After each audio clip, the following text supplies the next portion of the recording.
Zidon Danny, Electro Ninja here, and welcome back to Electro Ninja's Lab.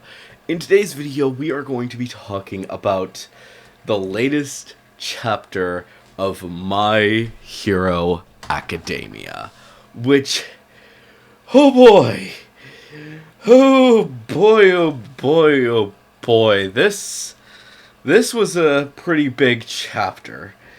Chapter 315 had so much information that it's honestly a bit insane. Starting off, we get to see a little bit of what happened between between the villains escaping and basically the stuff that was going on with Chisaki and Lady Nanagi or whatever her name is, the bad guy of this small arc. Basically what's been going on for the past past 3 chapters, I think? Yeah. So the past 3 chapters and what's been going on, what happened between them. And basically, that since Overhaul basically knew who exactly Deku was, he would basically direct her to where he was in exchange for him being taken to his boss, so that he can see him one more time. And there's a lot of really cool moments there where he's but yeah, that whole information is pretty meh when it comes to things. But basically, because of the fact that she knows that Deku is a hero and he's trained to be a hero, she takes that chance to sacrifice her ally to, well, possibly sacrifice him in order to kill Deku or take him down in some way. And that is absolutely insane. She fires off a shot, but in that moment, Deku realizes what she's doing and rushes to save Overhaul. But not only that, oh boy, it gets worse. Because, or more insane, because at this moment we are finally finding out what the second user's quirk is, which I'm forgetting its exact name, but because it's kind of complicated. Let's see if I can actually see it. Fa-Jin is what it's called, which is like I said, the second user's quirk. And basically, this allows the user to increase their power output and then release it in a big burst, which is insane, because we know that basically from the moment that the battle started, Deku started using Fa-Jin and basically prepping to get it ready, and then as soon as it is, he launches it, which, oh my gosh, what the heck?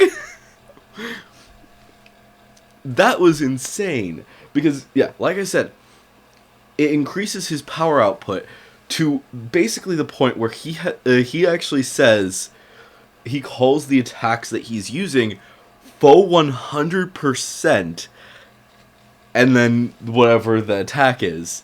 And he uses it twice in this battle, which, oh my gosh. The first time that he uses this full 100% is to get up there and push Chisaki out of the way of the bullet. And then as soon as he does that, he tells Chisaki, "I'll be back for you." Turns around, activates Black Whip, sends himself towards towards his new enemy, activates Fa-Jin a second time, well, unleashing it a second time to wipe out her rifle. And it's just, what the heck? It's actually insane. And then even after that, he disables the other, basically every quirk except for Float at this moment, to grab hold of her and just say, "You were once a hero too. Don't let this," and I can still see that hero aspect in you. you haven't completely joined All for One. But unfortunately, even though it's looking like she is ready to join the heroes again, it's not what's going to happen. Instead, Overhaul activates that last contingency for this situation. And instantly, Lady Nanjin, or whatever, let me actually make sure that I'm saying her name right.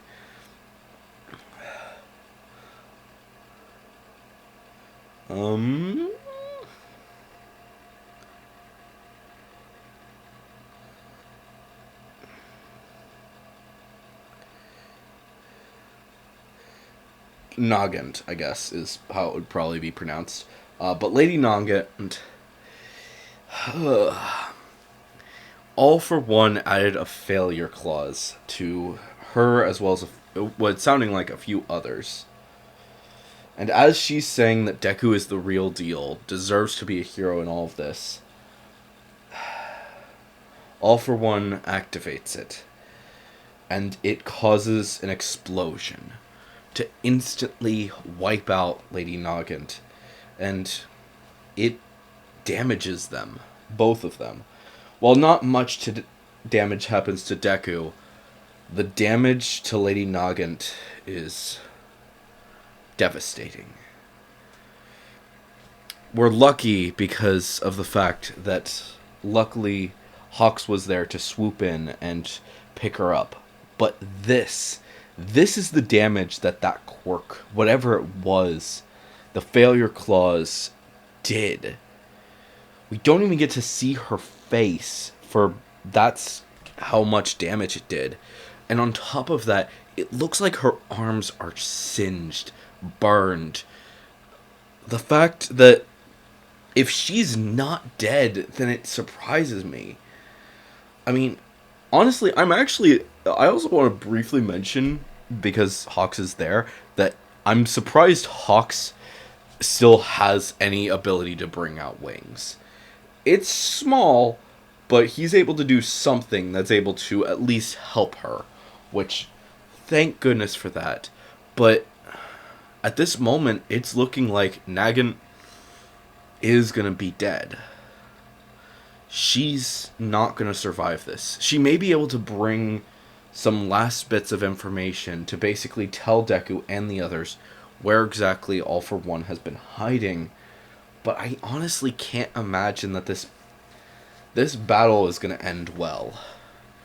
More than likely, the next few moments, Deku is going to rush off to, since Hawks has Nagant, Deku is going to run off to pick up Chisaki and bring him in to be arrested. And they're going to take the two of them back to a safe location where they'll be able to get the Nagant will be able to get the medical care she needs, and Chisaki will be sent off to prison again. It remains to be seen exactly what's going to happen, but it's sad, to say the least, to see someone who, in their moment of returning to the light, is wiped out by the true villain. We've seen this happen so many times in series, but I think that this is one of those moments that really shocked me. I was honestly starting to think throughout a lot of these episodes as that there were going to be a few villains that, after they had done whatever, as they're fighting Deku or someone else, they turn from working with All for One, but instead turn to be heroes. I honestly think that there's going to be quite a few of these people. I've mentioned before that Stain was definitely an option, but Lady Nagant, being the fact that she used to be a hero, she was also high up on that list to possibly be a hero ally to join them for the final battle. But the way things are looking, that's not going to happen. Even if she does help them out a little bit, she's not helping them by fighting in any means. This chapter gave us so much information, and it's kind of hard to really go over all of it. And I don't know. There's a lot that I want to talk about, and I'm kind of uncertain at this point what I should say about my little theory about every single one of the quirks being used early on in the original moments of the anime and manga, if those moments actually meant anything.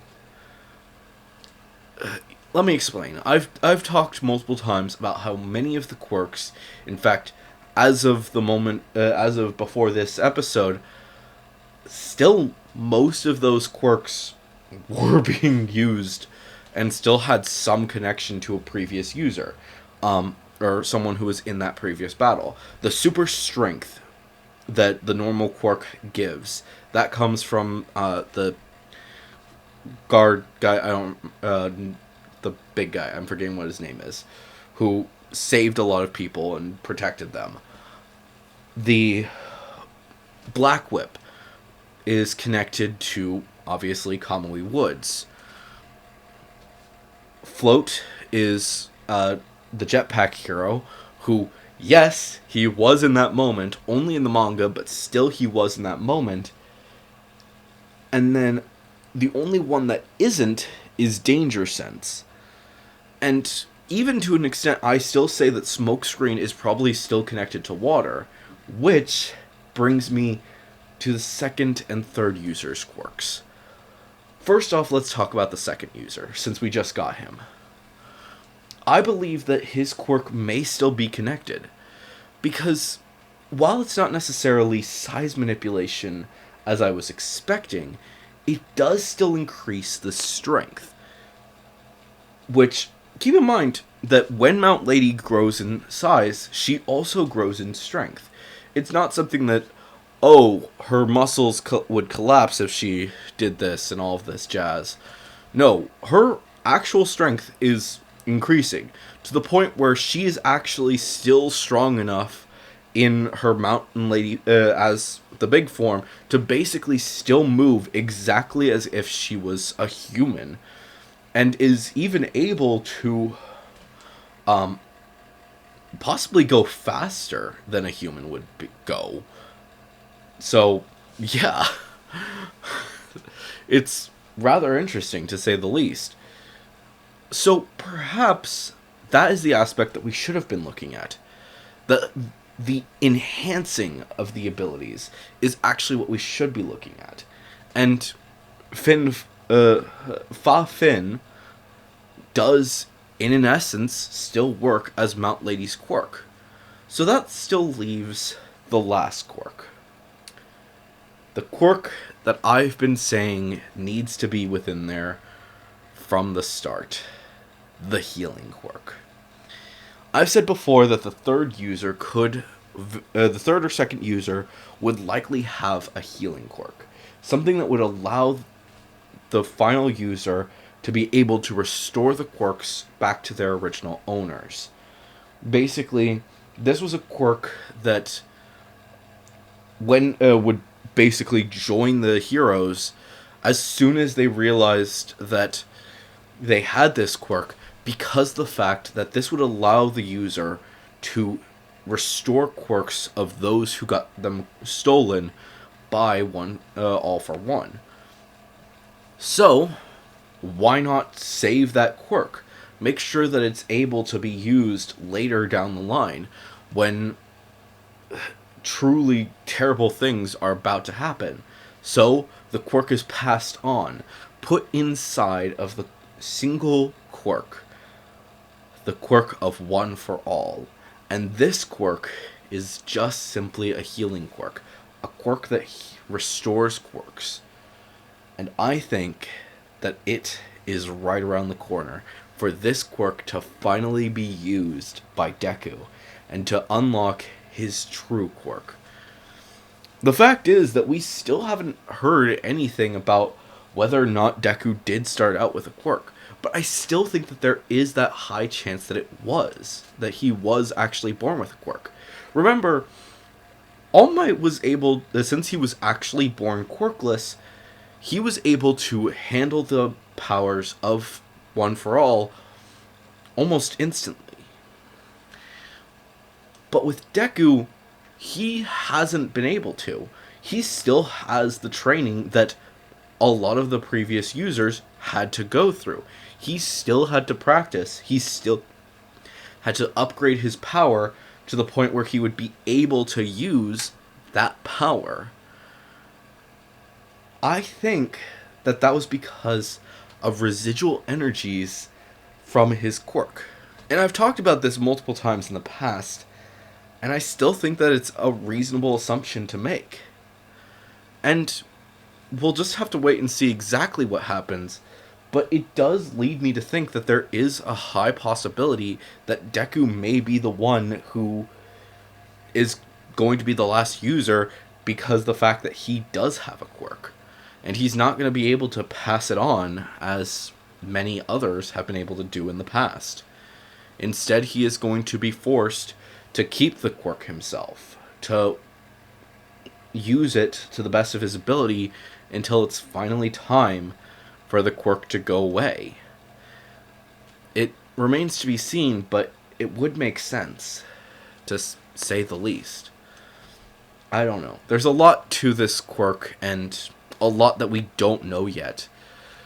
But at the same time, I think a lot of the answers that we've gotten from this episode actually still, to a certain degree, may be confirming the theory.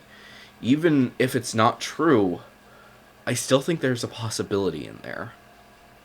Unfortunately, we're going to have to wait and see, since we still have that one quirk left hidden away, and Deku's personal quirk is obviously still locked away. So unfortunately, until we actually get an answer, these answers will remain locked away. But I, for one, am really excited to see how the story continues as we enter in to a new era.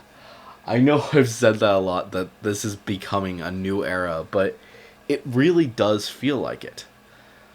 This is a new era for the series. Even if the story seems like it's over after the defeat of All for One, I think that there's still more story to be told for Deku and his classmates. Their stories aren't done. Will they be the greatest hero just because the fact that they stood up against One for All, or All for One, and defeated him? I honestly don't think that's going to be the answer. I think that they still have other journeys that they still need to go on, and we will be there to join them for it.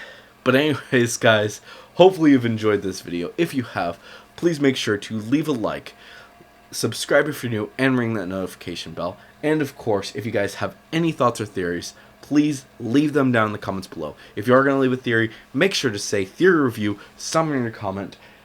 And of course, if you guys do want to support the channel even more, then definitely head down to the description and check out all of our links down there, including our social medias, our other channels, and ways that you can support us financially, including the merch store, the book, and of course our Patreon, which a big thank you to our current patron, Sheeny.